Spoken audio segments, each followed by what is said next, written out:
Assalamualaikum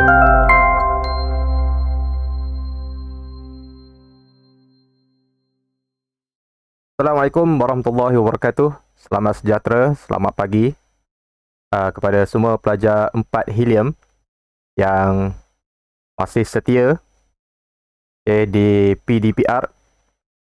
Dan pada hari ini kita bersama dalam kelas sejarah bermula 10.30 dan berakhir pada jam 12.10. So pada hari ini kita akan masuk kepada bab yang baru untuk silibus tingkatan 4. So sebelum kita start untuk bab 6, ada apa-apa pertanyaan tak untuk bab yang kelima? Kita dah habis bab yang kelima di bawah tajuk Persekutuan Tanah Melayu 1948. Kita dah habis bincang dari segi dia punya pengenalan dia, dari segi latar belakang dia, lepas tu dia punya faktor-faktor. Kemudian kita lihat ciri-ciri Persekutuan Tanah Melayu 1948 dan akhir sekali kita akhiri dengan kesan Persekutuan Tanah Melayu 1948. Itu kita dah bincang dalam bab yang kelima, bab yang kelima, sejarah tingkatan 4. So pada hari ini kita akan masuk bab yang baru, dalam bab yang ke-6. Masih lagi berkisarkan tahun 1948. Berkisarkan tahun 1948, yang mana semasa PTM 1948 dilaksanakan, telah berlakunya satu ancaman. Telah berlakunya satu ancaman dan satu peristiwa di Tanah Melayu pada tahun tersebut. Dan ancaman itu kita terima daripada pihak komunis. Ancaman daripada pihak komunis yang cuba untuk merampas kuasa daripada pihak British di Tanah Melayu untuk mencapai agendanya. So itu kita akan bincang dalam bab yang ke-6 di bawah tajuk ancaman komunis. Dan berlaku juga peristiwa disebabkan ancaman tersebut, British telah mengisytiharkan darurat kali pertama di negara kita. So apa itu darurat pun kita akan bincang dalam bab yang ke-6. So dalam bab yang ke-6 ni juga terbahagi kepada 4 subtopik. 4 subtopik. Dan pada hari ini kita akan lihat kepada 2 subtopik. Kita akan bincang 2 subtopik, iaitu subtopik 6.1 dan juga 6.2. Sebab dia tak panjang, so cikgu gabungkan sekali 2 subtopik menjadi untuk satu kelas sahaja.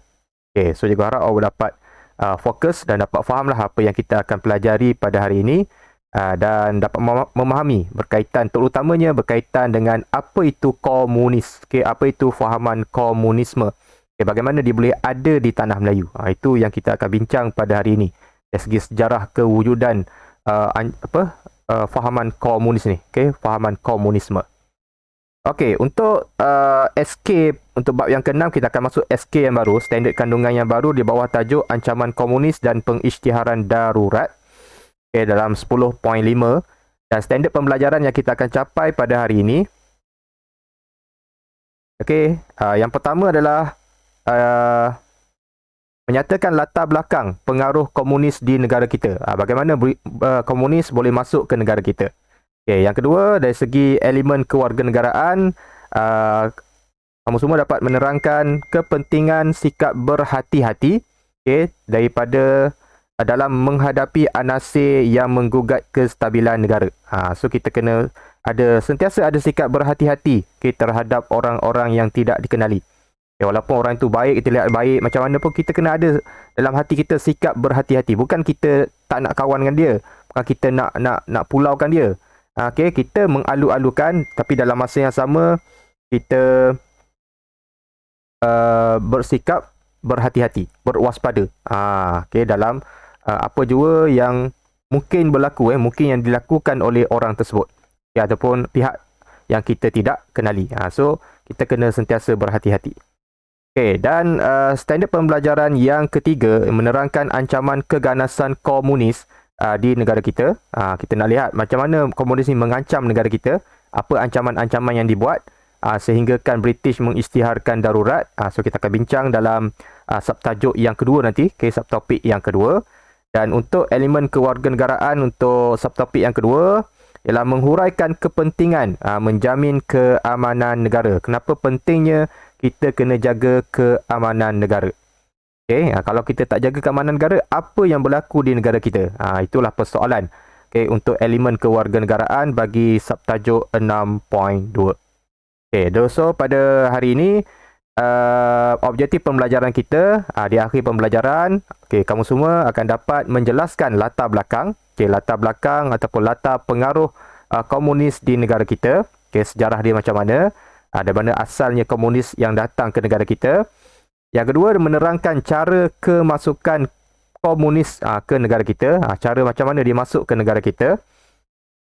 Yang ketiga, menyenaraikan kepentingan sikap berhati-hati. Okey, faedah daripada sikap berhati-hati terhadap anasir-anasir luar yang menggugat kestabilan negara kita. Okey, dan yang keempat, ni yang 4, 5, 6 ni adalah objektif untuk subtajuk yang kedua, menjelaskan ancaman keganasan komunis di negara kita dan juga menghuraikan tindakan-tindakan komunis ke atas negara kita.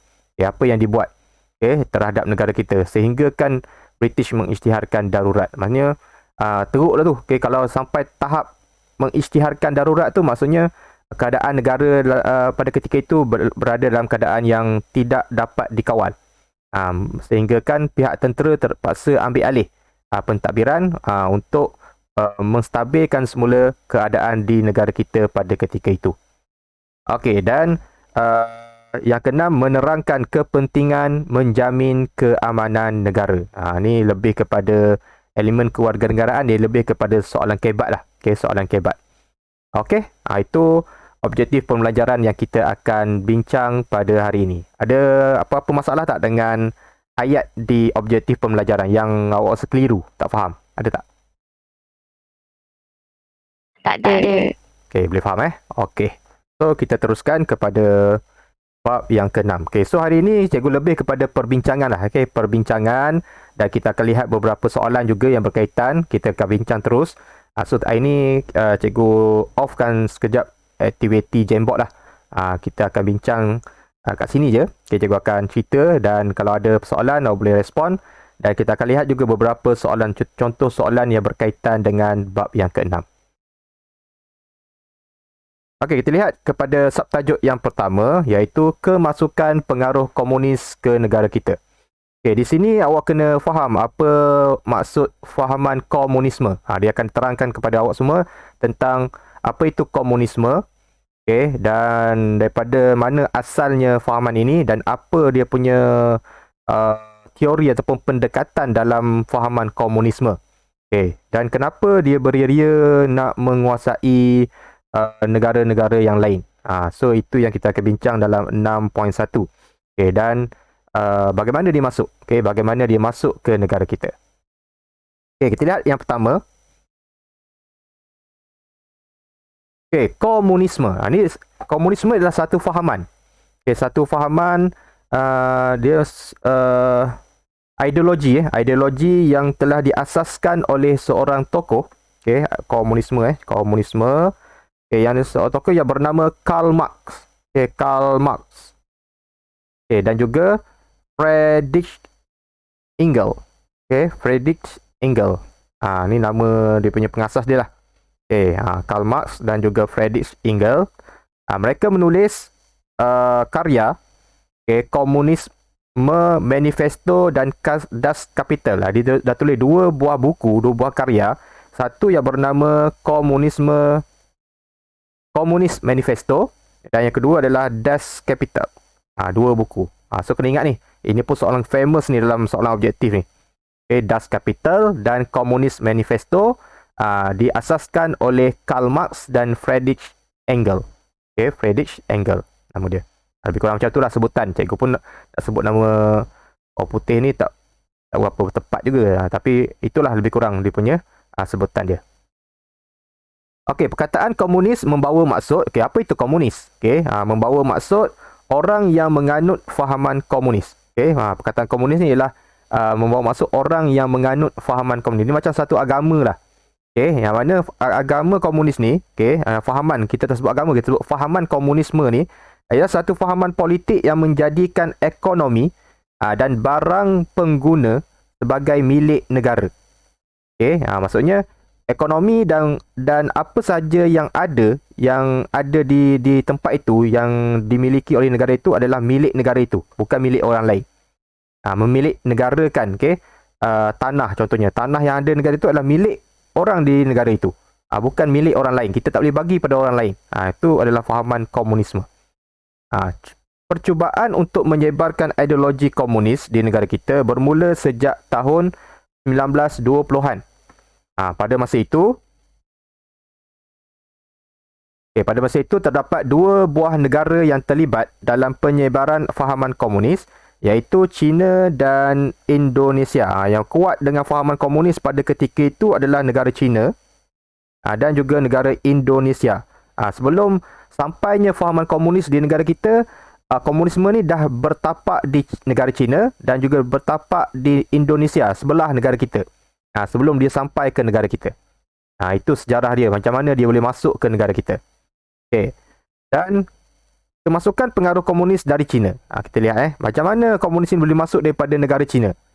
Ideologi komunis mula dibawa masuk ke negara kita sejak awal tahun 1920-an melalui cawangan Parti Kuomintang. Ini daripada negara China ataupun singkatan dia KMT. Ini adalah parti komunis yang asal dari negara China, yang beribu pejabat dia di negara China. Parti Kuomintang. Ini awak kena ingat. Menjelang tahun 1924, cawangan KMT ditubuhkan pada hampir setiap bandar di negeri-negeri Melayu untuk menyebarkan pengaruh komunis. So macam mana daripada negara China boleh masuk ke negara kita? Kalau awak ingat semula apa yang kita bincang sebelum ni, semasa pemerintahan Raja-Raja Melayu sebelum kedatangan British, ada pembesar-pembesar Melayu yang telah membawa masuk pelombong-pelombong yang bekerja di Lombong Biji Timah daripada negara China. So melalui itulah fahaman komunis ni mula bertapak di negara kita. Dah ada, sebab kita dah ada link dengan negara China melalui pelombong-pelombong yang dibawa masuk untuk bekerja di Lombong Biji Timah. So disambung pula pada semasa zaman pemerintahan British pun sama, ambil daripada pekerja-pekerja dari negara China. So bila mereka dah ramai, mereka dah mula menyampaikan menyampaikan ideologi dia, menyebarkan ideologi fahaman komunis ni ke serata tempat di tanah Melayu. Okey. So mereka telah bertapak di hampir semua bandar-bandar utama di tanah Melayu. Untuk menyebarkan pengaruh komunis. Antara bandar tersebut ialah seperti Muar di Johor ada, di Melaka, di Seremban, Kelang, Kuala Lumpur dan Sungai Petani di Kedah. Okey, selain daripada KMT, terdapat sebuah lagi pertubuhan dari negara China juga, iaitu disebut sebagai Main School. Yang bergerak dalam kalangan orang Hailam, orang Hailam di bawah arahan Parti Komunis China, PKC. Ada satu lagi yang masuk melalui orang Hailam. Orang Hailam ni macam suku kaum lah, kaum Hailam. Di bawah arahan Parti Komunis China. So dia pun Parti Komunis China arahkan Main School ni untuk bergerak menyebarkan ideologi komunis. Ni pun daripada negara China juga. Okey, pada tahun 1927 perpecahan berlaku antara Parti KMT dengan PKC. Parti KMT ni dia tak ngam lagi dengan Parti Komunis China. Dan The Communist International yang berpusat di Moskow. Ni yang berpusat di Moskow. Moskow kat mana? Rusia. Rusia mengarahkan penubuhan Parti Komunis Nanyang pada tahun 1928. So disebabkan KMT ni dia asalnya dia di bawah PKC, Parti Komunis China. Tapi dia berlakunya perpecahan pada tahun 1927 menyebabkan KMT ni dah keluar daripada PKC dan The Communist International yang bertapak di Moskow telah mengarahkan ditubuhkan parti yang baru dipanggil sebagai Parti Komunis Nanyang, PKN, pada tahun 1928. KMT mungkin dibubarkan ataupun dia tubuhkan satu lagi unit dipanggil sebagai Parti Komunis Nanyang. Okey. So namun begitu, PKN ni tidak berjaya mencapai matlamatnya. Okey. So sebelum ni Parti KMT, Tapi dia dah berpecah daripada Parti Komunis Cina, ditubuhkan Parti PKN, Parti Komunis Nanyang, untuk menyebarkan ideologi tu. Tapi tak berjaya untuk mencapai matlamatnya di tanah Melayu. Dan keadaan ini mendorong Komintern mengarahkan pengaruh penubuhan parti yang baru yang disebut sebagai Parti Komunis Malaya, PKM. Barulah adanya PKM. Faham so cerita dia ringkaskan daripada China ni, komunis dari China.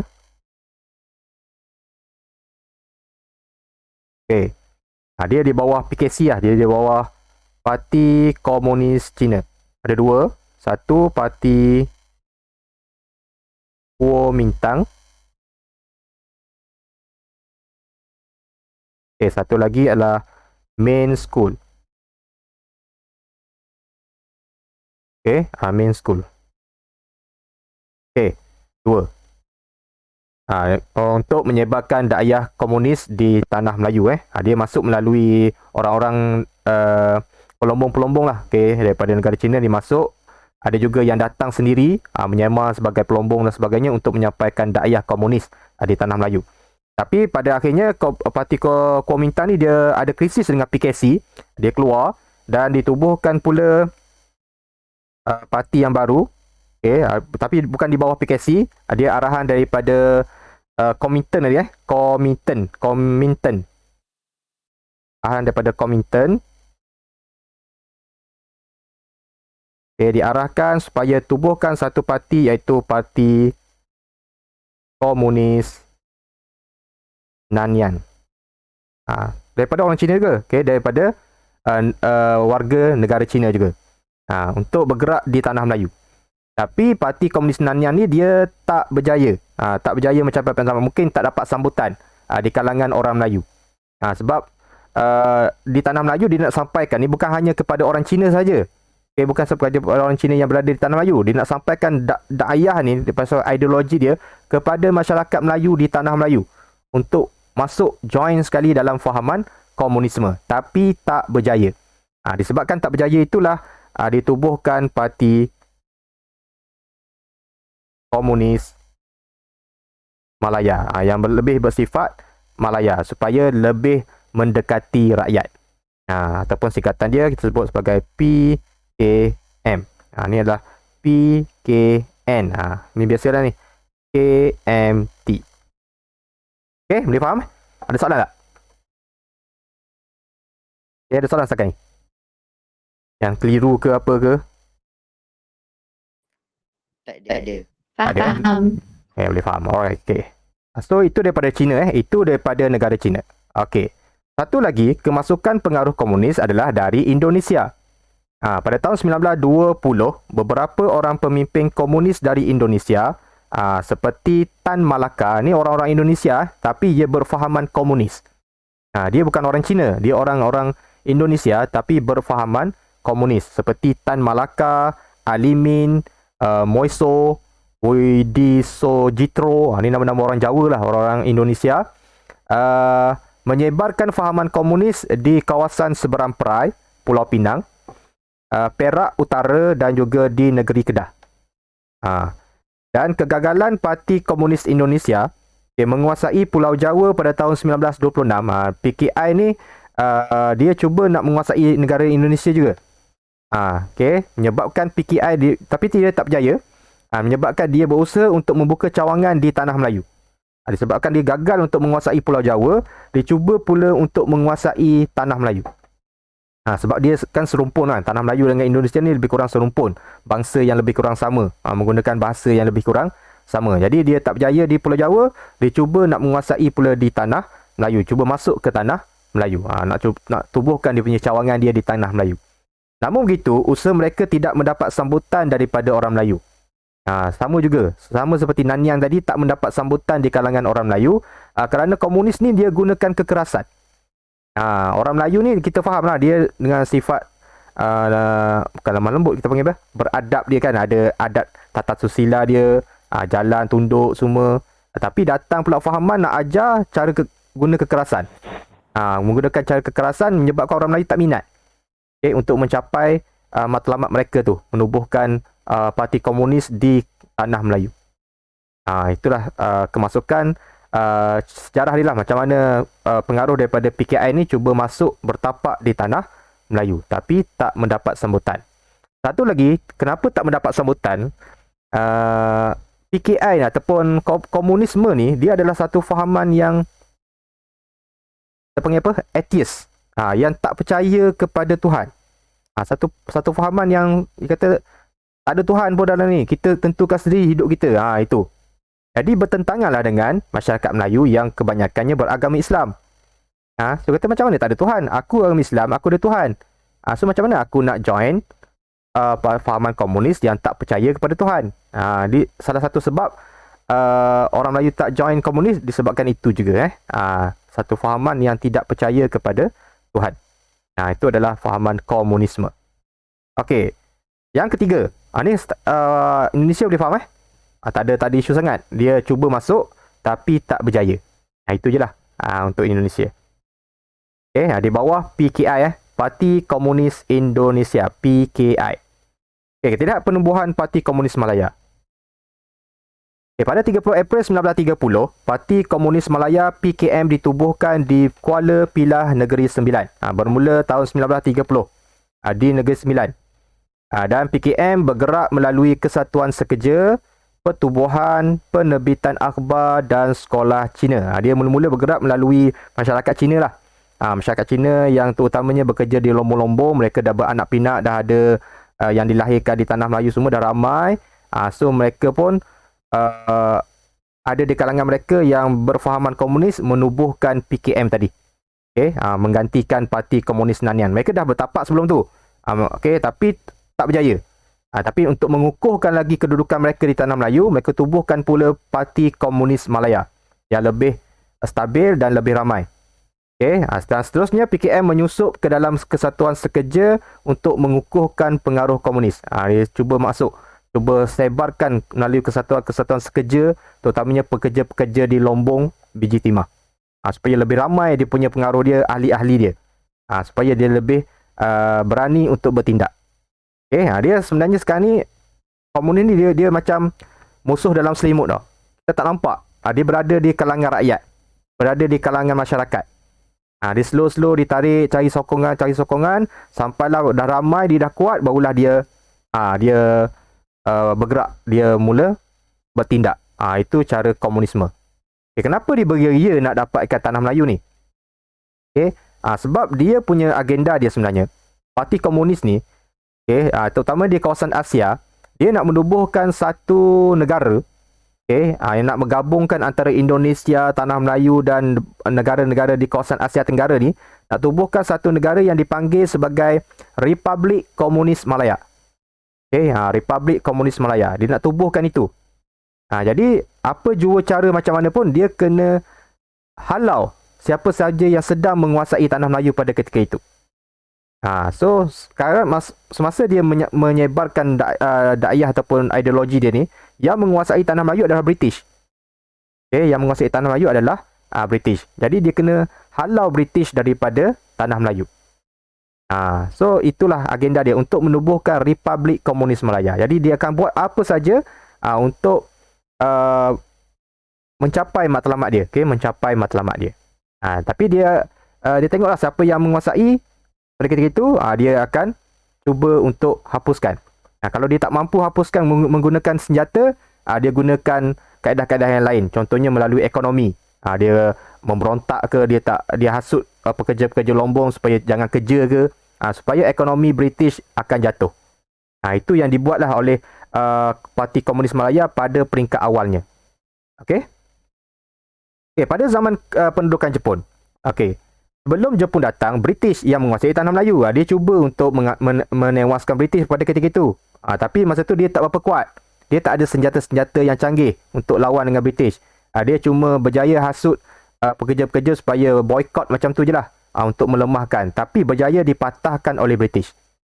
So, sebelum British keluar, Jepun pula datang mengalahkan British. Jadi, komunis ni, dia kena tewaskan Jepun pula kalau dia nak tubuhkan Republik Komunis Malaya. Jadi semasa pendudukan Jepun, apa yang PKM buat? Yang pertama sekali, dia telah menjalinkan kerjasama dengan British. Dia seolah-olah jadi baik lah. Jadi baik nak menewaskan Jepun. So dia bekerjasama dengan British dalam usaha untuk memerangi Jepun. Dalam masa yang sama juga, kebanyakan ahli PKM ni adalah orang Cina.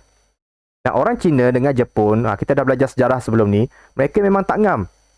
Mereka memang tak ngam disebabkan peperangan yang berlaku di antara negara Cina dengan negara Jepun. Perang Cina-Jepun, kali pertama dan kali kedua. Menyebabkan orang Cina memang anti dengan Jepun. And so, dia pun bekerjasama dengan British untuk memerangi Jepun. Okay. Yang kedua, apa yang dibuat? Okay, untuk memerangi Jepun ni, PKM telah menubuhkan MPAJA. Kita dah bincang sebelum ni. Dalam bab yang keempat. Telah menubuhkan MPAJA, iaitu Malayan People's Anti-Japanese Army, atau dikenali juga sebagai Tentera Bintang 3. Tentera Bintang 3. Dia ada 3 bintang atas dia punya topi dia. 3 bintang ni adalah tentera PKM MPAJA pada tahun 1942 untuk memerangi Jepun. So semasa dia bekerjasama dengan British dah latih dia.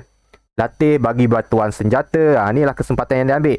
Bagi bantuan senjata, bagi latihan, bagi duit, kewangan, bekalan logistik, makanan dan sebagainya, ubat-ubatan daripada pihak British. Itu peluang yang diambil oleh PKM. So mereka dah ada tentera-tentera yang terlatih, dah ada bekalan-bekalan senjata yang mencukupi, dah ada bekalan-bekalan logistik dan juga perubatan yang mencukupi untuk dia memerangi Jepun pada ketika itu. So ini jugalah yang digunakan nanti untuk kembali menentang British. Untuk kembali menentang British. Sebab kita dah belajar sebelum ni, selepas Jepun kalah, semasa pentadbiran tentera British, BMA datang untuk mengamankan tanah Melayu. Pada ketika itu kan, MPAJA menguasai negara kita selama 14 hari. So masa tu British minta supaya MPAJA dibubarkan. So cerita dia. Sini cerita kat bawah ni lah. Cerita balik. Lepas Jepun menyerah kalah, kekosongan politik berlaku.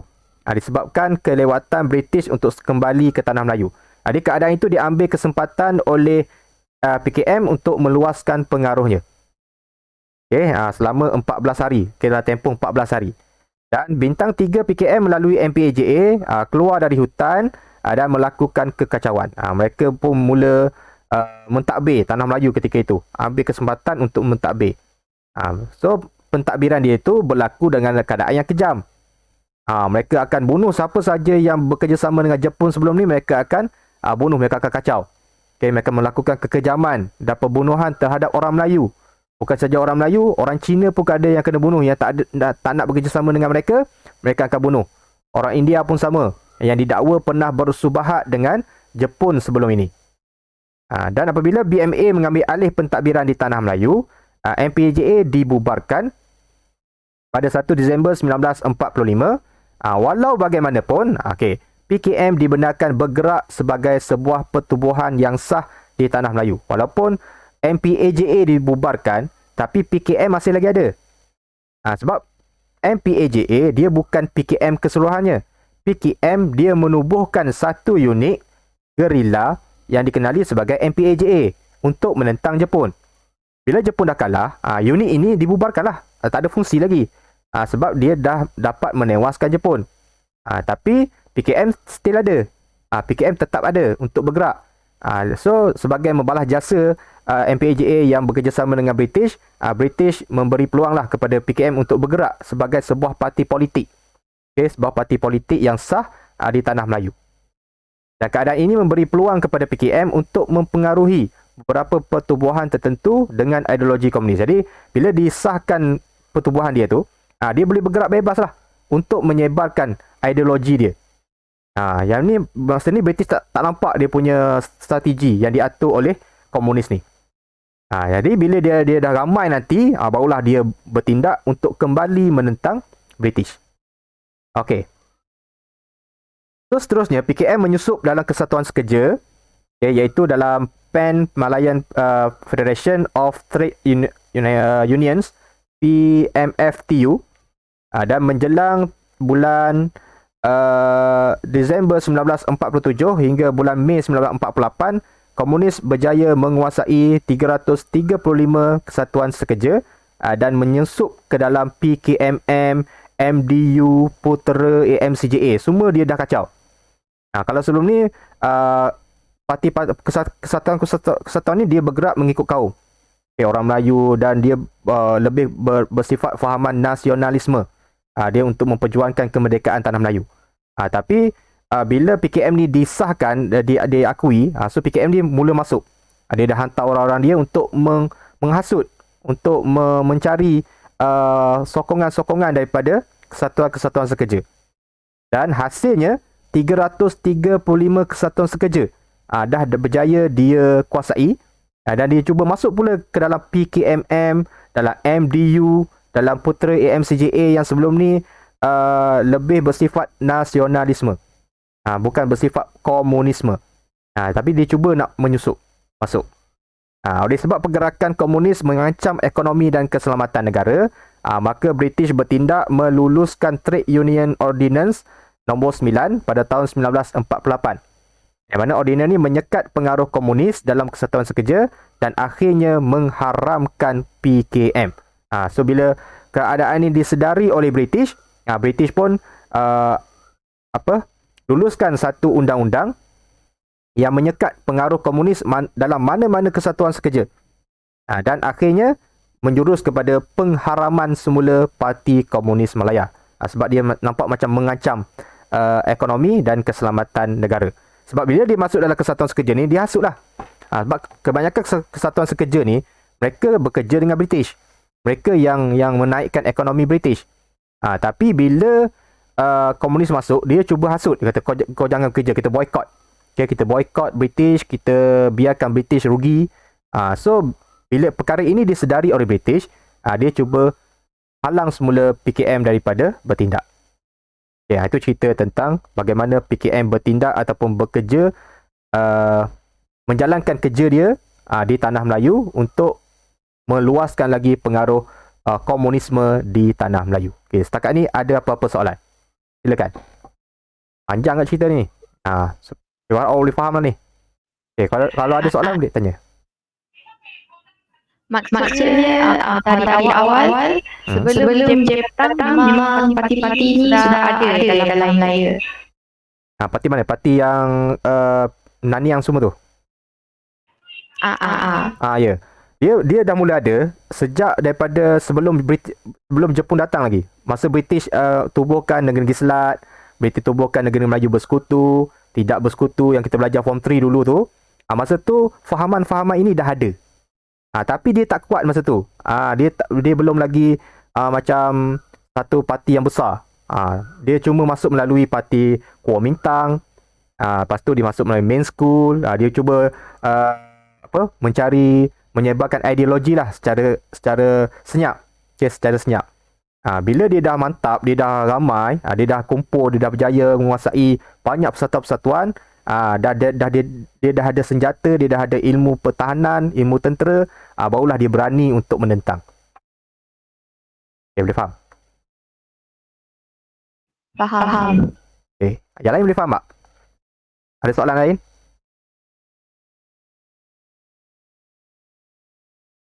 Ada? Faham Fik faham Roma Mala boleh faham? Roma Mala. Apa maksud menyusup? Menyusup ni masuk. Menyusup ni dia masuk secara senyap. Menyusup masuk ni dia masuk secara senyap. Okay?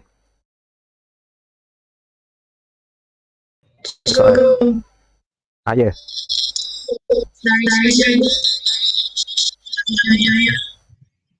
Tak jelas apa punya tu? Kenapa komunis dari Indonesia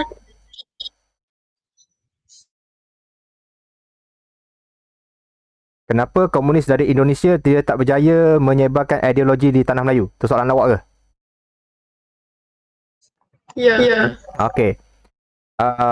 dia beza kalau daripada China, dia orang China. Dia orang China, dia lebih dekat dengan masyarakat China. Jadi Parti Komunis dari China, dia sebenarnya dia telah berjaya menyusup masuk dan telah berjaya mempengaruhi masyarakat China di tanah Melayu. Kebanyakan masyarakat China di tanah Melayu. Dia cuba masuk tapi dia tak berjaya. Nanyang tadi dia tak berjaya untuk mempengaruhi orang-orang Melayu. Parti Komunis Indonesia pula, kenapa dia tak berjaya? Dia walaupun dia sama-sama bangsa, sama-sama serumpun, kita lihat orang Indonesia dengan orang Melayu tak lebih kurang sama je. Tapi kenapa dia still tak berjaya untuk menyebarkan dakwah komunis? Sebab cara yang digunakan oleh PKI, dia menggunakan kekerasan. Dia menyampaikan dakwah dia tu dalam keadaan paksa. Menggunakan kekerasan untuk menyampaikan dia punya dakwah, dan dia menampakkan kepada orang Melayu di tanah Melayu yang komunis ni adalah satu komunis yang kejam, satu komunis yang ganas. Jadi orang Melayu ada yang terpedaya sebenarnya, bukan tak ada langsung, ada. Tapi tak ramai yang nak join. Sebab mereka tak suka kepada kekerasan. Faham? Okey. Ada soalan lain? Ni bincang tentang menyelinap. Sama lah, menyelinap, menyusup. Sama. Dia masuk secara senyap. Dia masuk tapi dia tak isytihar. Aku ni komunis, tak ada. Dia tak isytihar macam tu. Dia senyap macam dia masuk macam dia seorang pelombong juga. Kadang dia datang sendiri tau. Dia datang sendiri daripada negara China. Memang hasrat dia untuk menyampaikan dakwah dia. So kebetulan masa tu ada juga pelombong-pelombong daripada negara China dibawa masuk. So dia join sekali. Dia masuk, dia menyamar sebagai dia ni pelombong. So semasa berada di lombong biji timah tu, semasa berada bersama-sama dengan pekerja tu, dia sebarkan dakwah komunis. Fahaman komunis kepada penduduk. Terutamanya dalam masyarakat Cina lah pada peringkat awalnya. Sebab tu dia still tak berjaya lah, sebab tak ramai orang Melayu yang suka untuk menyertai komunis. Kalau ramai orang Melayu, mungkin sekarang negara kita dikuasai oleh komunis. Sebab orang Melayu dah masuk komunis. Tapi orang Melayu yang majoriti penduduk pada ketika itu tak suka dengan cara yang dibawa oleh komunisme. Boleh faham? Kita boleh teruskan? So sebagai kesimpulannya, untuk 6.1, penyebaran ideologi komunis dari China dan Indonesia menyebabkan terdapat penduduk yang terpengaruh dengan fahaman komunis. Bukan tak ada. Ada juga. Ada juga orang Melayu yang berfahaman komunis. Tidak seperti Syamsiah Fakih, Ahmad Bustamam, pun ada orang Melayu yang berfahaman komunis. Ideologi ini berkembang dalam kesatuan sekeja. Selepas Perang Dunia yang Kedua, berlaku kekosongan politik di tanah Melayu yang membuka peluang kepada PKM untuk menyebarkan fahamannya. Dan PKM kemudiannya diharamkan oleh British selepas dilihat telah mengancam keselamatan dan juga ekonomi British di tanah Melayu. Itulah kesimpulan untuk 6.1. So 6.1 ni lebih kepada bagaimana fahaman komunis masuk ke tanah Melayu melalui parti-parti komunis yang ada, dan diakhiri dengan penubuhan Parti Komunis Malaya pada tahun 1930. Menjurus kepada penubuhan, dan mereka telah masuk ke kesatuan kerja dan telah berjaya mempengaruhi ramai pekerja-pekerja untuk menyertai mereka, dan mereka telah mula bertindak dengan lebih agresif untuk menghalang ataupun untuk melawan siapa sahaja yang cuba menghalangnya, termasuklah British. Boleh. Ada apa-apa soalan? Kalau tak ada, kita lihat dulu kepada satu soalan. Satu soalan lah. Soalan objektif. Jaga fokus kepada soalan objektif yang mungkin melibatkan 6.1. Kita lihat bahagian A. Objektif soalan yang pertama. Manakah antara berikut merupakan karya yang menyebarkan ideologi komunis? Siapa nak jawab? Kata kunci dia kat sini adalah karya. Ada berapa karya tadi yang kita bincang? Dua. Dua karya. Ada dua karya yang kita dah bincang tadi. So antara dua karya tu, salah satunya ada di jawapan ini. So apa jawapan dia? Penyuruh jawab B. 1 B. Das Kapital. Betul lah. Das Kapital. Okay, nama lebih kurang sama So betul-betul. Okay, satu lagi apa? Selain daripada Das Kapital, apa satu lagi? Komunis Manifesto. Ya, komunis Komunis Manifesto. Okay. So kalau awak tak berhati-hati kat sini, ada akan ramai yang jawab C atau D. Okay, C atau D. Dia akan bertukar. Dia dah baca Das Kapital dengan Komunis Manifesto. Tapi dia tak berhati-hati, dia macam leka sikit. Masa exam dia tukar. Das Manifesto Komunis Kapital. Komunis Kapital. Itu yang mungkin akan jawab C atau D.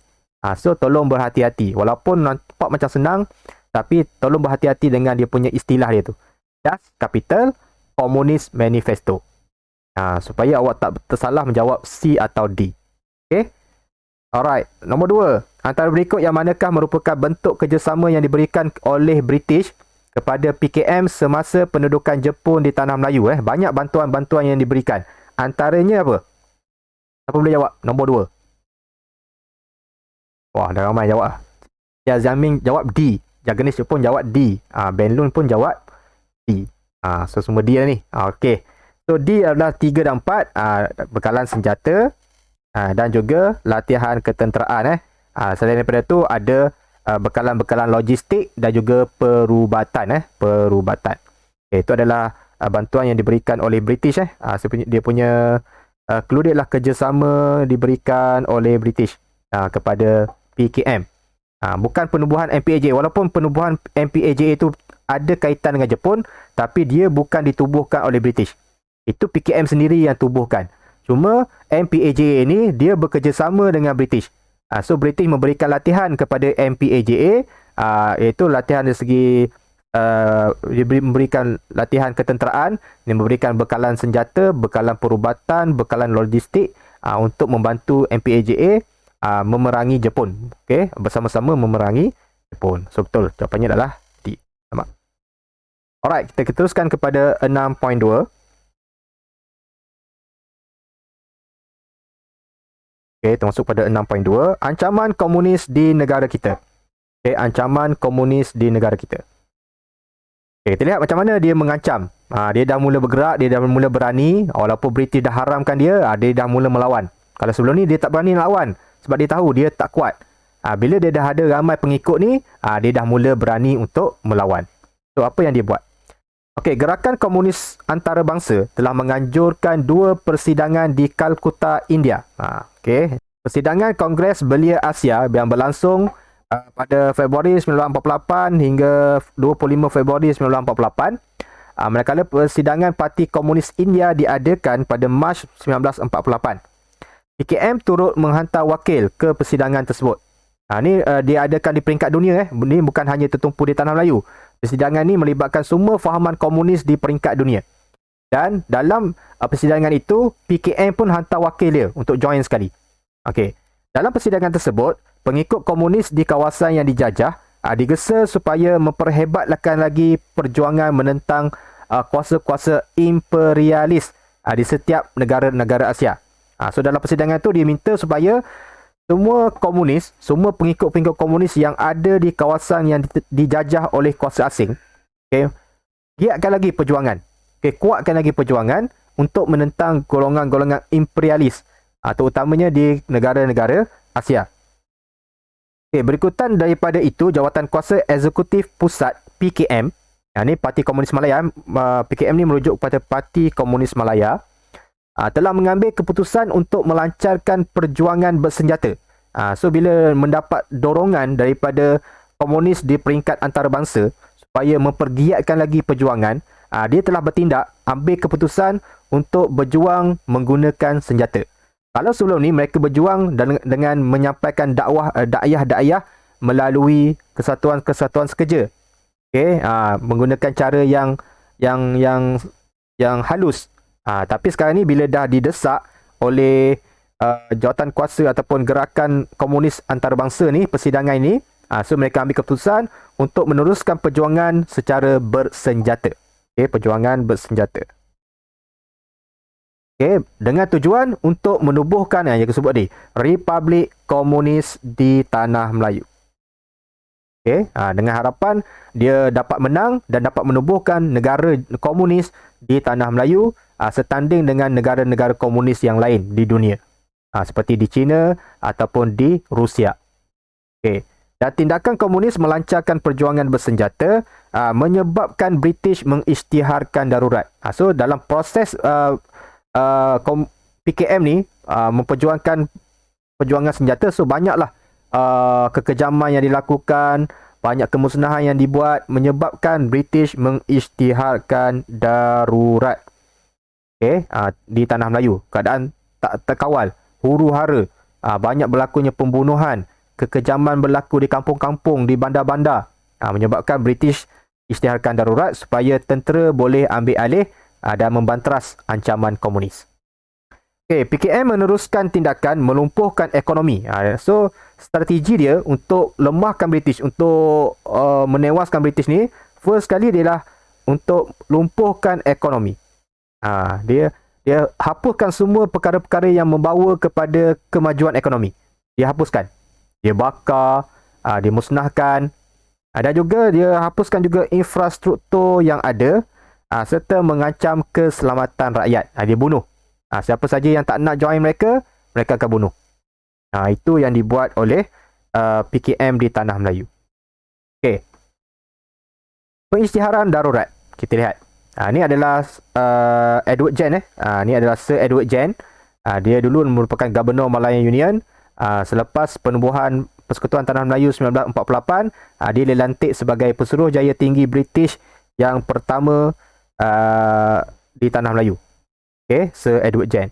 Jadi masa berlakunya perjuangan bersenjata ni yang dilakukan oleh komunis ni, dia masa itu menjadi Pesuruh Jaya Tinggi British di Tanah Melayu pada tahun 1948.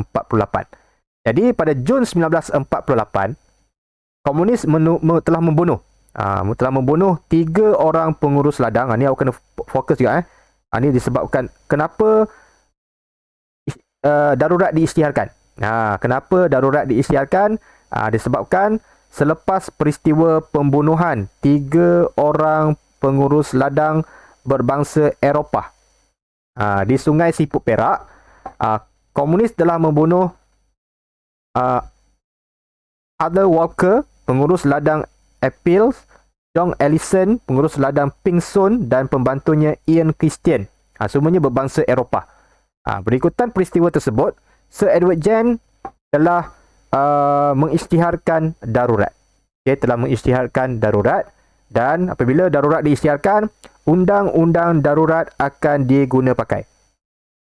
Okay, undang-undang darurat akan diguna pakai, dilaksanakan di kawasan tertentu di negeri-negeri yang diancam dengan teruk oleh pihak komunis. Contohnya di negeri Perak, sebab pembunuhan itu berlaku di Sungai Siput Perak.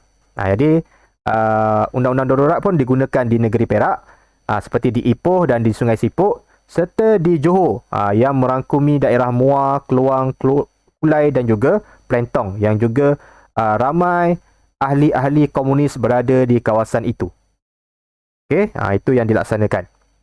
Pada 17 Jun 1948, undang-undang darurat diperluaskan lagi meliputi keseluruhan negeri Perak dan Johor. Seterusnya, pada 18 Jun, keesokan harinya, undang-undang ini dikuatkuasakan ke seluruh Tanah Melayu. Bila dia tahu yang komunis ni sebenarnya dah berada di semua tempat di Tanah Melayu, dia takut nanti mengancam keselamatan rakyat di negeri-negeri lain ataupun memusnahkan segala kemudahan-kemudahan ekonomi yang ada, yang milik British yang ada di setiap negeri. So undang-undang darurat diguna pakai di semua negeri di Tanah Melayu. Dengan itu, usaha membanteras ancaman komunis di Persekutuan Tanah Melayu bermula dengan rasminya. So bila dah dilaksanakan di semua Tanah Melayu, cara kita panggil usaha untuk membanteras ancaman komunis ini berlangsung dengan rasminya melalui undang-undang darurat. Okay, so apa yang dibuat? Lihat. Ini antara kemusnahan yang dibuat lah, yang dilakukan oleh komunis. Dibakar bas, ni dimusnahkan infrastruktur, Dia merosakkan jalan kereta api yang menyebabkan kereta api tergelincir. Ini berlaku di kawasan berhampiran dengan Gemas, Negeri Sembilan. Menyebabkan dia rosakkan jalan kereta api lalu dia rosak dan dia tergelincir jatuh daripada landasan. Itu yang antara peristiwa yang dilakukan oleh komunis. Apa tindakan komunis? Walaupun British telah mengisytiharkan darurat dan melaksanakan undang-undang darurat, komunis masih lagi tetap meneruskan aktiviti menggugat keamanan dan kestabilan negara. Dia tak kisah sekarang ni. British nak buat apa pun dia tetap nak lawan. Sebab apa dia berani? Salah satu ni dia dah ada senjata. Masih ingat lagi yang MPAJA diberikan bantuan senjata oleh British. Dan semasa MPAJA dibubarkan, British minta supaya senjata itu dipulangkan semula. Tapi dia tak pulangkan semua. Dia pulangkan tapi dia tak pulangkan semua. Dan sebahagian daripada senjata-senjata itu diguna pakai semula untuk menentang British ketika ini. Itu cara dia. Sebab tu dia berani, dia dah ada kekuatan. Tambahan lagi dia dah ada dapat latihan ketenteraan, macam mana nak berperang. Dia dah ada skill, dia dah ada kemahiran untuk menghadapi peperangan. Jadi diguna pakai kemahiran itu untuk menentang British semula. Kemudian bagi memastikan kejayaan dalam perjuangannya, komunis mencetuskan huru-hara di seluruh tanah Melayu agar penduduk hilang keyakinan terhadap British. So sekarang ni rakyat takut. Rakyat takut dan dia mengharapkan British untuk menewaskan komunis. Tapi komunis lagi hebat bertindak. Lagi banyak bunuh, melakukan huru-hara, bakar situ, bakar sini, musnahkan itu, musnahkan ini. Menyebab dia dengan harapan penduduk akan marah pada British. Akan marah dan hilang keyakinan terhadap British dan sokong komunis, tak sokong lagi British. Itu harapan dia. Mereka melakukan pelbagai tindakan untuk melumpuhkan ekonomi, merosakkan infrastruktur, mengancam keselamatan penduduk dan pasukan keselamatan British. Banyak yang dilakukan supaya penduduk ni benci kepada British, hilang keyakinan terhadap British dan mula menyokong fahaman komunis. Itu dia punya target dia. Komunis melumpuhkan ekonomi. Sejak undang-undang darurat dikuatkuasakan, lombong biji timah dan ladang getah menjadi sasaran utama. Sebab antara kemajuan ekonomi yang sektor ekonomi yang membawa kemajuan kepada British di tanah Melayu adalah sektor yang melibatkan lombong biji timah. Kita antara pengeluar biji timah dan getah yang terbesar di dunia pada ketika itu, telah menjadi sasaran utama komunis untuk melemahkan ekonomi British. Pada tahun 1948 hingga tahun 1956, komunis menyerang 80 buah lombong biji timah. Antaranya di Perak, Selangor dan di Negeri Sembilan. Mereka juga turut merosakkan pokok getah, kilang-kilang estet, rumah asap, rumah kongsi, kedai dan sekolah serta membunuh pekerja-pekerja yang bekerja di situ. Tindakan komunis ini menyebabkan pekerja lombong dan ladang getah menderita dan selain itu mengganggu kerja harian di lombong dan ladang. Nyawa mereka pun turut terancam. Bila diserang macam ni, pekerja-pekerja dah takut untuk keluar bekerja dan menyebabkan ekonomi British dah mula menurun. Itu dia punya strategi dia dah. Ni antara kemusnahan-kemusnahan yang dilakukan. Dia bakar ladang-ladang getah, dia rosakkan pokok getah dengan ditakir-takir pada pokok getah supaya rosak. Getah tu keluar mata-gata. Lepas tu dibakar rumah-rumah yang berpenghuni, rumah-rumah kediaman, terutamanya pekerja-pekerja estet, supaya menimbulkan ketakutan di kalangan pekerja untuk keluar bekerja. Itu yang dilakukan. Selain daripada itu, komunis juga merosakkan infrastruktur. Merosakkan infrastruktur dengan menjalankan pelbagai kegiatan sabotaj terhadap kemudahan asas, terutamanya sistem pengangkutan dan perhubungan. Dia sekat bas. Kadang bas tengah lalu tengah jalan, dia pun sekat. Dia sekat dan dia bunuh semua yang dalam bas. Dia bakar bas tersebut. So menunjukkan untuk menakut-nakutkan rakyat. Untuk menakut-nakutkan rakyat dan menunjukkan yang dia sekarang ni sedang menentang British. Mereka mengebom, merosakkan dan mengalih landasan kereta api supaya menampakkan huru-hara lah, menampakkan huru-hara, dan keadaan kenderaan yang melalui jalan raya pula ditembak dan dibakar. Jahat tak jahat dia. Itulah kekejaman yang dilakukan oleh komunis di tanah Melayu. Okey, komunis juga turut mensabotaj kemudahan telefon dan telegraf serta merosakkan paip air. Okay, seterusnya mereka bertindak menyerang pekerja-pekerja awam yang ditugaskan untuk membaiki jalan raya. Jadi semua takut. Semua takut nak keluar sekarang ni. Kalau ada yang nak baiki, dia akan serang. Okay, dia akan serang. Memasang paip air pun sama. Baiki paip air pun dia akan serang. Membina sistem pengairan, pekerja-pekerja yang menjalankan penyelidikan di tapak skim hidroelektrik pun semua diganggu oleh pihak komunis. Jadi dalam masa yang sama, keadaan ini menjejaskan kehidupan harian penduduk tempatan kerana infrastruktur tidak dapat diselenggara dengan baik. Jadi rakyat susah lah. Bila paip air dirosakkan, paip air utama dirosakkan, tak ada air. Elektrik, hidroelektrik tak dapat dilaksanakan, tak ada elektrik. Penduduk hidup dalam keadaan bergelap, tak ada air, tak ada makanan mungkin, tak boleh nak keluar sebab takut. So hidup rakyat menjadi sukar, menjadi huru-hara. Rakyat takut. So sebab itulah ada di kalangan rakyat yang disebabkan ketakutan itu mula menyokong komunis. Kata British tak boleh buat apa-apa, komunis je boleh tolong. So mereka pun sokong komunis. Ada di antara penduduk. Komunis juga mengancam keselamatan rakyat. Komunis melakukan pelbagai tindakan ganas yang menggugat keselamatan rakyat. Mereka mengugut, mensabotaj, menyerang, melakukan kekejaman, menganiayai, menculik, merampas, membakar harta benda, membunuh penduduk yang enggan bekerjasama dengan pihak komunis. Contohnya pada malam 5 Julai 1949, komunis mencampakkan bom tangan di Siom Circus, Ampar, Perak, menyebabkan seramai 46 orang cedera parah dan 4 orang mati. Dan tindakan komunis ini menyebabkan kesengsaraan dan penderitaan kepada rakyat. Dalam circus tu, dulu ada circus tau. Circus yang ada crown dan sebagainya, ada badut tu. So tengah-tengah layan, komunis pun lempar bom tangan. Menyebabkan kawasan itu meletup dan menyebabkan ada yang cedera dan ada juga yang mati. Selain daripada itu, komunis juga mengancam pasukan-pasukan keselamatan, pasukan-pasukan polis. Kita pernah lihat kalau dalam TV ada cerita tau. Cerita kalau Lieutenant Adnan menentang Jepun. Ni, Bukit Kepong. Cerita Bukit Kepong. Pernah tengok Bukit Kepong? Siapa boleh pernah tengok cerita Bukit Kepong?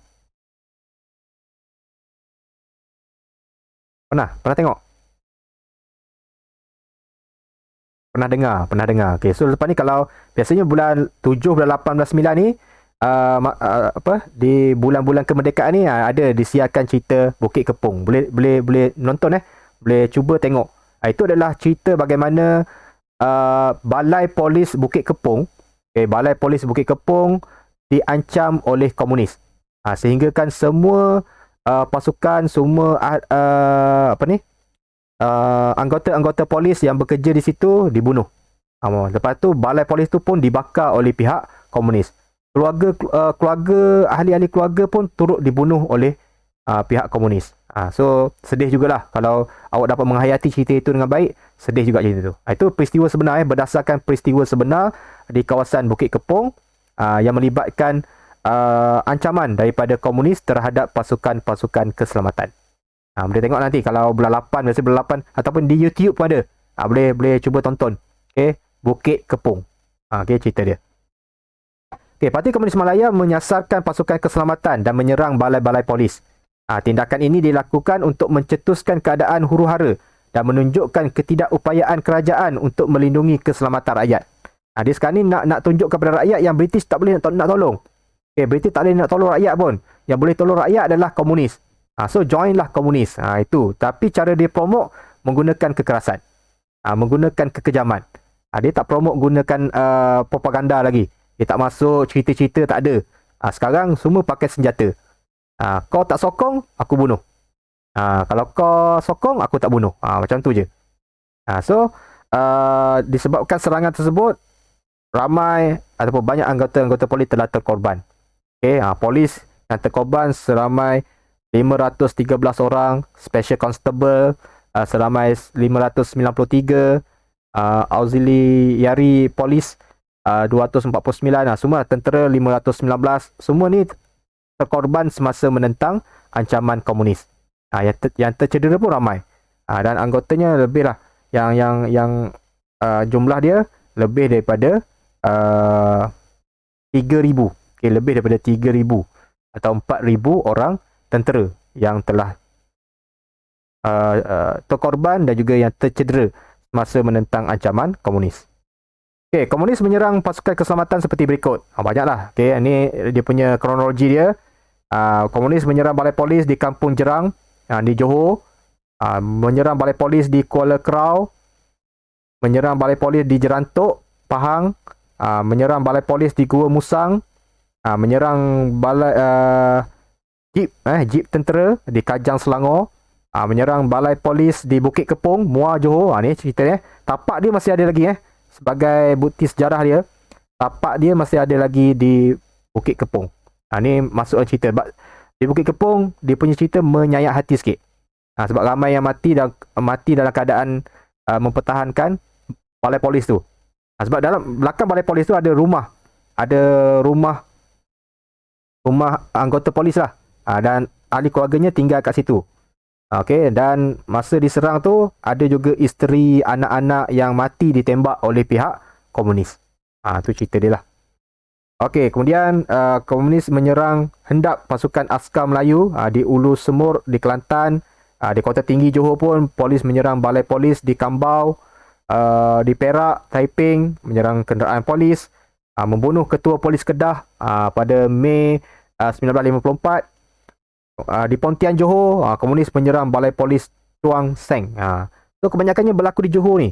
Kebanyakan yang main dia, yang kuatnya adalah di negeri Johor. So maksudnya di negeri Johor ni ramai anggota-anggota komunis.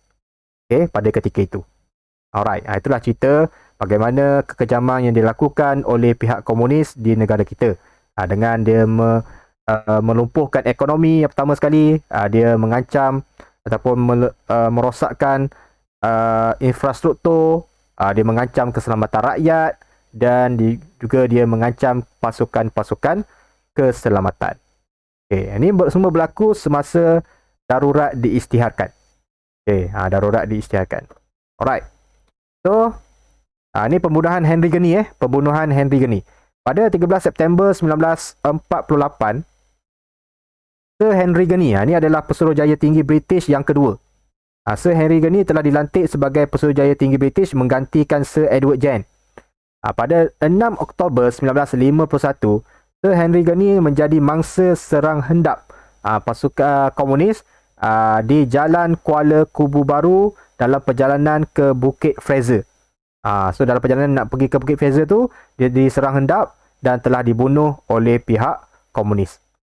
Itu antara peristiwa-peristiwa penting lah semasa negara kita diancam oleh pihak komunis. Jadi kesimpulan dia, komunis cuba mewujudkan sebuah kerajaan republik komunis di tanah Melayu. Dia cuba nak wujudkan. So dengan menentang British pada ketika itu, dia dengan harapan jika menang, dia akan menumbuhkan satu kerajaan, satu negara komunis di tanah Melayu. Bagi merealisasikan matlamat mereka, pelbagai tindakan dilakukan bertujuan mengancam keamanan negara. Tindakan komunis ini menyebabkan rakyat dan kerajaan bekerjasama membanteras ancaman komunis. Tapi macam mana dia buat pun, rakyat sebenarnya tak sokong kepada komunis. Sebab cara yang digunakan cara yang kejam. Siapa yang sokong cara yang kejam? Kalau sokong pun sokong dengan tak ikhlas. Sebab takut. So sebab itulah mereka tak berjaya. Walaupun mereka melakukan banyak kekejaman, tapi mereka tak berjaya menewaskan British di tanah Melayu. Sebab rakyat still sokong British. Malah mereka bekerjasama menubuhkan, menyertai pasukan-pasukan keselamatan, memperkuatkan lagi pasukan keselamatan untuk menentang komunis. Nanti kita akan lihatlah dalam subtopik yang seterusnya. Okey, setakat ni ada apa-apa soalan? Faham? Faham. Faham. Yang lain boleh faham.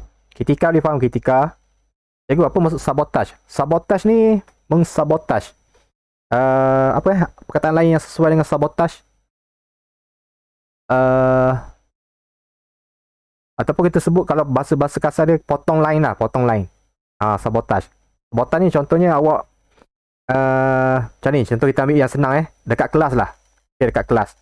Okay, awak telah dibagikan tugas-tugas untuk menyiapkan papan kenyataan di belakang. Contohnya kumpulan K3 untuk siapkan bahagian sejarah. Kumpulan Catering untuk siapkan bahagian sains contohnya. Okay. Lepas tu sejarah dah siap ni, sejarah dah siap. Sejarah dah siap. So sains belum siap lagi. Dia geng-geng sains ni tak puas hati. Macam mana sejarah dah siap ni? Dia pun sabotaj. Malam tu dia pergi kat sekolah, dekat kelas. Dia pun koyakkan semua apa yang dah dibuat oleh kumpulan K3 tadi. So esok datang sekolah, kita tengok, kenapa dah rosak semua? Itu kita panggil sabotaj. Faham tak? Cikgu tak tahu apa ayat yang boleh menggantikan perkataan sabotaj. Merosakkan, betul? Boleh katalah merosakkan. Boleh lah. Okay. Itu sabotaj. Boleh faham? Ketiga. Kertika. Okay. Lain soalan? Ada? Hariwin tak masuk Hariwin Rizal tak masuk Hariwin Rizal dengan Z. Z ni siapa? Z ni Arman Okay, tak ada soalan. Okay, kalau tak ada soalan, kita pergi kepada soalan objektif yang tadi tersambung. Kita lihat beberapa contoh soalan. Okay, soalan yang ketiga. Kita lihat soalan yang ketiga. Apakah kesan persidangan berikut terhadap perjuangan PKM di Tanah Melayu? Ni awal-awal tadi Awal-awal tadi. Persidangan pemuda Komunis Asia yang berlaku di Calcutta, India, yang dihadiri oleh beberapa wakil PKM. Okay, apa kesan dia? Dulu kat sini adalah kesan. Okay, kesan dan dia punya kata kunci dia persidangan pemuda Komunis Asia. Apa kesan dia? Ada yang nak jawab?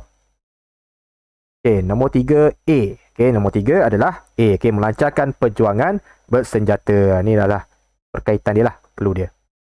Okay, kesan daripada ini, dia melakukan keganasan melalui perjuangan bersenjata. Okay, betul? Bagus. A.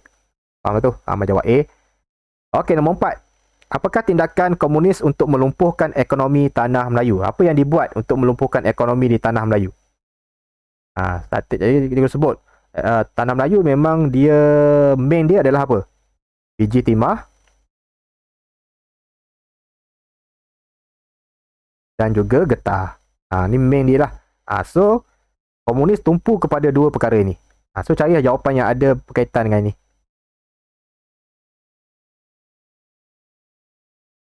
Okay, so jawapannya apa? Tak tengok sama jawab ni. Okay, 4B. 4B 1 dan 4. Okay, 1 dan 4. 1 dan 4. Ada jawab lain tak? Okay. Jawab lain. Mawala jawab A. A untuk nombor 3. Okay, nombor 3. 4B Okay. Ada lain? Ada yang tak setuju dengan B? So jawapan B lah. 1 dan 4. Okay, ladang getah dan lombong biji timah. Ni berkaitan dengan ekonomi. Ni lah. Okay, ni clue dia lah. Clue dia. Biji timah dan juga getah. So cari jawapan yang berkaitan dengan biji timah dan juga getah. Okay, kenapa 2 dan 3 salah? 2 dan 3 pun dilakukan oleh PKM juga. Kenapa dia salah? Siapa boleh nyatakan dia punya justifikasi dia? Kenapa tak boleh ambil 2 dan 3? Sebab kalau bekalan air tak berkait dengan ekonomi. Okey, bagus. Sebab bekalan air jalan raya itu di bawah infrastruktur. Okey, di bawah infrastruktur. Kalau soalan dia berkaitan dengan infrastruktur, inilah jawapan dia. Okey, kalau dia berkaitan dengan ekonomi, ini jawapan dia. Okey, faham So hati-hati. Okay, hati-hati dengan. Kalau dia kata apakah tindakan komunis untuk melumpuhkan ekonomi dan infrastruktur Tanah Melayu, barulah semua di atas tu betul.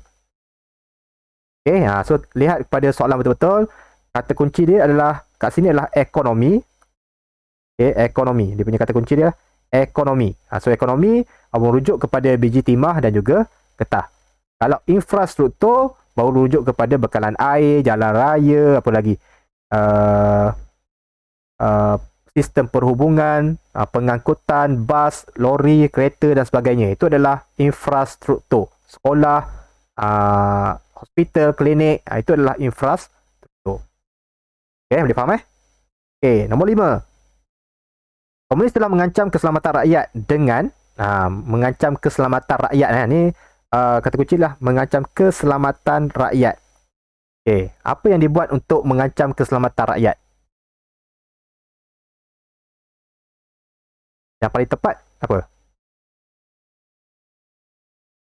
5C. Okay, 5C. Okay, ada jawapan lain. Okay, 5B. Okay. Jangan ni jawab C. Ben Long jawab B. Salah. B cikgu. Okay, B juga. Okay, so nombor 5. Yang tepatnya adalah okay, jawab tepat adalah B. Okay, kenapa B? Okay, tengok macam tadi juga. Kita lihat satu persatu. A. Okay, kita lihat A A adalah landasan kereta api. Landasan kereta api adalah infrastruktur. Okay. Pasukan polis. Ni ada satu lagi yang last tadi. Okay. Mengancam pasukan keselamatan. Ni pasukan keselamatan. Okay. Pokok getah ini adalah ekonomi. Okay. So, ada perkataan penduduk. Okay. So, dia ada kaitan dengan rakyat. So, itu jawapan dia. B. Itu cara. Bukan kita sembarang nak jawab je. Kita ada justifikasi dia. Justifikasi untuk setiap jawapan tu. So, ini yang sepatutnya buat. Bila kita menjawab soalan objektif secara latihan, ini nota yang perlu awak buat pada soalan tersebut. Ini yang cikgu buat lah dulu. Masa cikgu belajar dulu, ini cikgu buat. Kenapa bukan A? Ada sebab dia. Kenapa bukan B? Kenapa bukan C? So, macam tadi, yang first tadi kita tengok kan. Ada 2. Karya ada 2. Dia dah bagi 1. Kita pun nyata 1 lagi. Supaya kita ingat. Kadang-kadang, masa latihan kita buat das capital diberikan. Mungkin masa exam soalan yang sama. Tapi jawapan dia bagi komunis manifesto pula. Tapi kalau kita tak ingat, kita ingat 1 je. Kita akan rugi. Okay, itu cara dia lah. Nota di latihan objektif. Okay. So, apakah peraturan yang terkandung dalam Undang-Undang Darurat 1948? Ini kita akan sambung pada latihan minggu hadapan. Minggu hadapan dalam 6.3. Okay. So, untuk hari ini, sampai situ dulu. Kita punya pembelajaran kita. Cikgu rumuskan semula apa yang kita bincang tadi. Kita dah bincang 2 subtajuk. Okay, 2 subtajuk pada hari ini. Satu berkaitan dengan bagaimana fahaman komunisme masuk ke tanah Melayu melalui parti-parti seperti Kuomintang, Main School dan juga Parti Nanyang. Selepas Parti Nanyang gagal, Parti Komunis Malaya ditubuhkan di tanah Melayu, untuk bergerak secara lebih agresif. Itu yang diceritakan dalam 6.1, di mana asalnya fahaman komunis diasaskan oleh Karl Marx menggunakan 2 karyanya, Das Kapital dan Komunis Manifesto. Itu dalam 6.1. Dalam 6.2 diceritakan pula komunis bertindak dengan lebih agresif dengan memperjuangkan perjuangan menggunakan senjata. Dia telah mengancam tanah Melayu. Satu, dia mengancam melumpuhkan ekonomi di tanah Melayu. Yang kedua, dia telah merosakkan infrastruktur. Dia telah mengancam keselamatan rakyat dan juga dia telah mengancam pasukan-pasukan keselamatan untuk melumpuhkan pentadbiran British di tanah Melayu. So, banyaklah kemusnahan-kemusnahan yang telah dibuat, yang telah kita bincang dalam 6.2. Okay. So, kita akan sambung nanti 6.3 dan 6.4 berkaitan dengan undang-undang darurat, apa yang terkandung dalam undang-undang darurat dan kesan daripada peristiwa ancaman daripada komunis ini. Okay, dalam 6.4. Okay, ada apa-apa soalan sebelum kita tamatkan?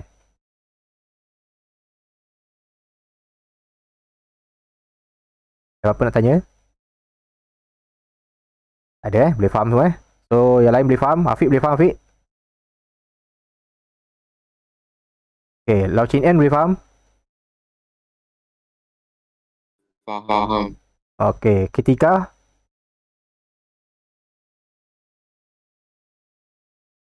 Okay. Roma Mala boleh faham Roma Mala? Okay, faham Okay, so cikgu harap bila kita faham, okay, rajin-rajin buat nota sendiri, nota poket. Ingat balik tanpa tengok buku, ingat balik apa kita belajar ni, tulis semula apa yang telah awak ingat tu dalam kertas supaya lebih tajam berada dalam kita punya fikiran. Okey, itu saja pada hari ini. Nanti kita akan sambung soalan-soalan. Kita akan beri beberapa soalan kebat di sesi tutorial. Dan nanti mungkin awak tunggu je lah. Akan dapat link untuk kuizi. Awak just jawab je. Cikgu akan bagi masa lah dalam mungkin sampai hari Khamis untuk awak jawab dalam kuizi. So, segala tugasan kuizi semua tu awak snap dia punya markahnya nanti. Hantar pada Padlet seperti biasalah bersama dengan latihan kebat yang cikgu berikan pada masa tutorial nanti. Okey, terima kasih semua kerana bersama dengan cikgu pada kelas pada hari ini. Okey, kita sambung di Telegram. Okey, Assalamualaikum. Bye-bye. Terima kasih cikgu. Okey, sama.